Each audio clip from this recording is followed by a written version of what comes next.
నమస్తే అండి, welcome to Telugu capital. నేను మీ అడ్వకేట్ శ్వేత. ఈరోజు నాతో పాటు ఉన్నారు నా colleague advocate Shashikant sir. Sir నమస్తే. Sir sir abetment of suicide, అదే ఆత్మహత్యకు ప్రేరేపించే కేసుల్లో ఆ కేసుల్లో శిక్షలు ఎలా ఉంటాయి?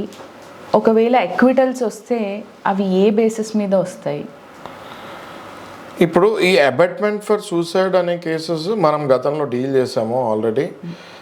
ఇందులో ఎలా ఉంటుంది అంటే మ్యాక్సిమం ఎవిడెన్సెస్, ఇప్పుడు సూసైడ్ నోట్ ఉంటుంది లేదా అక్కడ కొరాబరేటివ్ ఎవిడెన్సెస్ అయినా ఏదైనా ఉండాలి. వీళ్ళు ఏం చెప్తున్నారో అంటే ఇన్ఫార్మెంట్ ఎవరైతే కంప్లైంట్ ఇస్తారో వాళ్ళు చెప్పిన దానికి కొరాబరేటివ్ ఎవిడెన్సెస్ అయినా దొరకాలి.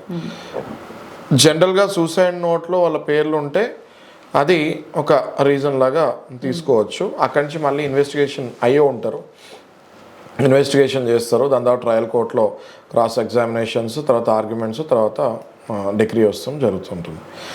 అయితే ఇందులో ఏంటి అంటే ఒక కేసు నేను కనుక తీసుకుంటే ఇందులో మీరు చూడండి, అంటే నేను ఎందుకు ఈ కేసే పర్టికులర్గా చెప్తున్నాను అంటే ఇట్లాంటివి సమాజంలో చాలా జరుగుతున్నాయి. బయటకు కూడా చెప్పుకోలేని పరిస్థితుల్లో అబెట్మెంట్ ఫర్ సూసైడ్ నడుస్తున్నాయి. అండ్ వాళ్ళు కోర్టులో కూడా ఓడిపోతున్నారు.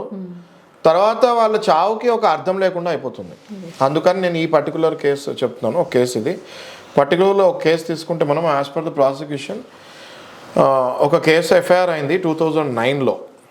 ఓకే, ఏంటి అందులో 2009లో ఏంటి ఎఫ్ఐఆర్ అంటే ఒక పర్సన్ చనిపోవటం జరుగుతుంది. In the further stated, at the time of the death of the informant's husband, one note of 2 pages from his pocket was found. She stated that from the note it was apparent that said cleaning worker and her family members were blackmailing her husband. ఆయన ఎందుకు చనిపోతాడంటే ఇందులో అక్కడ వాళ్ళ ఆఫీస్లో పనిచేసే ఒక cleaning పనిచేసే ఒక ఆమెతోటి ఈయన అఫైర్లోకి వెళ్తాం జరుగుతుంది, ప్రేమలో పడటం జరుగుతుంది. ఈయన ఫిజికల్ రిలేషన్షిప్లో కూడా ఆ అమ్మాయితోటి దిగుతాం జరుగుతుంది. ఆ విషయం అవన్నీ కూడా వాళ్ళ ఇంట్లో ఎవరికి తెలియదు. అప్పుడు ఆ ప్రేమ వ్యవహారం కంటిన్యూ అవుతుంది, ఫిజికల్ రిలేషన్షిప్ కంటిన్యూ అవుతుంటుంది. స్లోగా ఆ అమ్మాయి ఎవరైతే ఉందో ఆమె హ్యాబిచువల్ అఫెండర్ అనుకుంటా ఈ కేసులో. ఆ వ్యక్తి ఎవరైతే ఉన్నారో, ఎవరైతే ఎఫ్ఐఆర్లో వచ్చారో ఆ వ్యక్తిని ఈమె బ్లాక్మెయిల్ చేస్తాం స్టార్ట్ చేస్తుంది. విపరీతంగా డబ్బులు అడుగుతాం జరుగుతుంది, బంగారం అడుగుతాం జరుగుతుంది. దానికి భయపడిన ఈ వ్యక్తి కంటిన్యూగా ఇంట్లో నుంచి డబ్బులు తీసుకెళ్తాము, బయట అప్పులు చేస్తాము, ఇంట్లో ఉన్న వాళ్ళ తన భార్య యొక్క బంగారం తీసుకెళ్ళి ఈమెకి ఇచ్చేస్తాము. అన్నీ అయిపోయిన తర్వాత కూడా ఆమె ఎవరైతే అమ్మాయి ఉందో ఆ మహిళతో ఎవరితో ఎక్స్ట్రా మ్యాటల్ ఎఫైర్ దిగాడో ఆ అమ్మాయి వదలకపోతాం, ఇంకా బ్లాక్మెయిల్, చుట్టాలతో పాటు కలిసి ఇంకా ఇదేదో బాగుంది, చాలా ఈజీగా డబ్బులు వస్తున్నాయని వాళ్ళ రిలేటివ్స్తో పాటు కలిపి ఈయన బ్లాక్మెయిల్ చేస్తాం జరిగింది. ఇంకా అది భరించలేక ఈ వ్యక్తి ఇంకా రూపాయి కూడా మిగలక ఈయన సూసైడ్ చేసుకుంటం జరుగుతుంది. ఆ సూసైడ్ నోట్లో క్లియర్గా ఏదైతే ఆ పేపర్ ఉంటుందో ఆ పేపర్లో ఈ రీజన్ కూడా క్లియర్గా రాస్తాం జరుగుతుంది.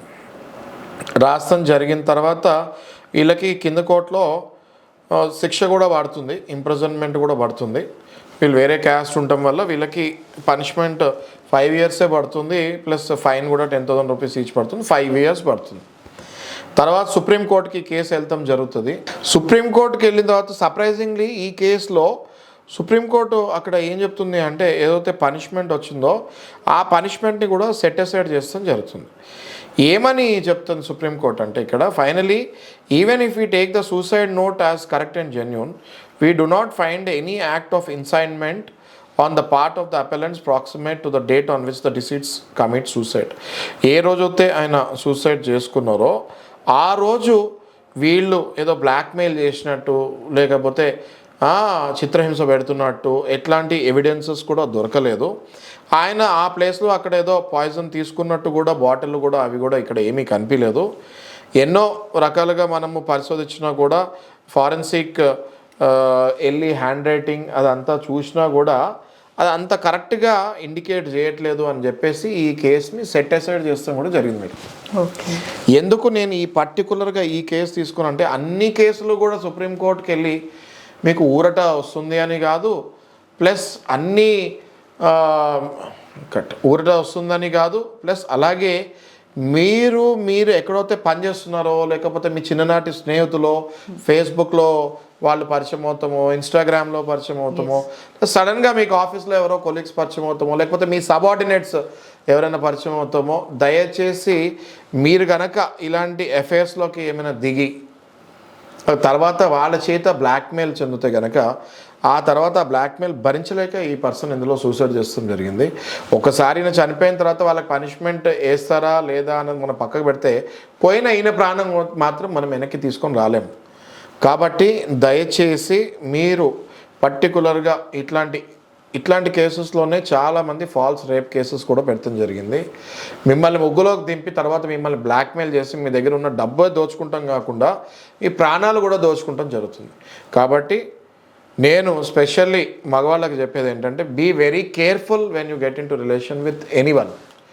Thank you. ఇలాంటి వీడియోస్ మీకు అవేర్నెస్ క్రియేట్ చేస్తానికి మేము ఎంతో కష్టపడి చేస్తాము. దయచేసి ఇలాంటి వీడియోస్ని షేర్ చేయండి, సబ్స్క్రైబ్ చేయండి. Thank you.